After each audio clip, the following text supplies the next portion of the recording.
Magandang gabi po, Luzon, Visayas at Mindanao. Inaresto dahil sa kasong libel ang itinawalag ng miyembro ng Iglesia ni Cristo na si Lowell Menorca. Umalma sa pag-aresto si Menorca na nagduda rin kung sino ang nagpadakip sa kanya. Nanindigan naman ng Iglesia ni Cristo na wala silang kinalaman sa naganap na pag-aresto. Nakatutok si Ian Cruz. Asan? Asan yung waran?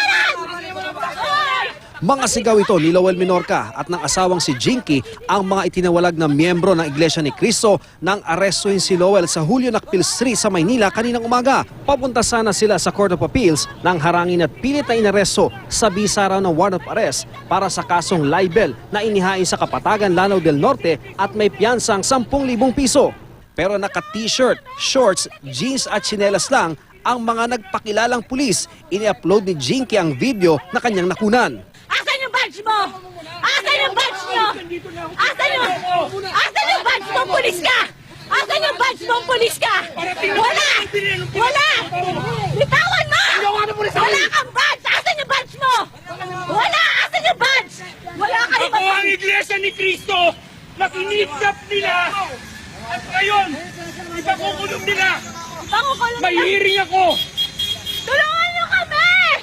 Nakalayo pa si Menorca pero sa Quirino Avenue at Ross Boulevard naharang ulit sila. Susunod ako sa batas.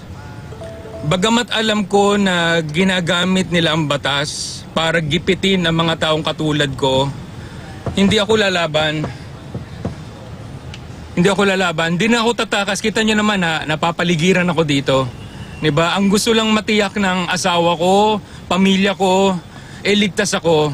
Hindi kasi nila ako pwedeng kumbinsihin na porket na yan naka-uniforme, itong mga pulis na ito, ligtas na ako. Dahil sila mismo ang dumukot sa akin, pinusasan ako, ibiniyahe ako mula Sorsogon hanggang Dasmariñas para ipapatay ako. At nung nakaligtas ako, ipinakulong ako, kinasuhan ako ng pagdadala daw ng granada. Alam nyo, ito mga bagay na to, hindi nila ako kayang kumbinsihin na walang kinalaman na Iglesia ni Cristo. Sa pamamagitan ni MPD Director Chief Superintendent Rolando Nana, nakumbinsi si Menorca na bumaba ng kanyang sasakyan at dinala sa MPD Ermita Station 5 saka dinala sa investigation room. Lumabas sila at humarap sila sa korte. Huwag yung gaganyan nila yung kapamilya namin. Masama masyado na masama. Sa tingin mo sino ang nasa likod nito? Alam na nila yung kung sino sila. Kung sino yung nasampahan ng kaso ngayon. Alam nila yun. Lalo na yung mga sanggunian. Kinuwestiyon ng abogado ni Menorca ang timing ng pag-aresto, lalo't haharap na sa Court of Appeals si Menorca para sa inihain niyang writ of amparo laban sa INC. The timing, Okay. the court that issued the warrant, Yes, ma'am. the charge, the lack of probable cause hearing. At least my client is not aware of any preliminary investigation. Isinailalim si Menorca sa medical test at mananatili sa Ermita Police Station hanggat hindi nakakapagpiyansa. Sa Station 5, nagpakita ang 3 nakasibilyang lalaki sa video pero naka-uniformeng pulis na sila. May tip daw silang nakuha sa lokasyon ni Menorca kaya nasundan nila. Ginagawa lang daw nila ang trabaho nila. CPO2 Dennis Ramos ang nakaputing t-shirt nung umaga. CPO3 Samson Season ang naka-stripes at may hawak kay Menorca. CPO3 Arnel Santos naman ang naka-asul at may dala ng warrant.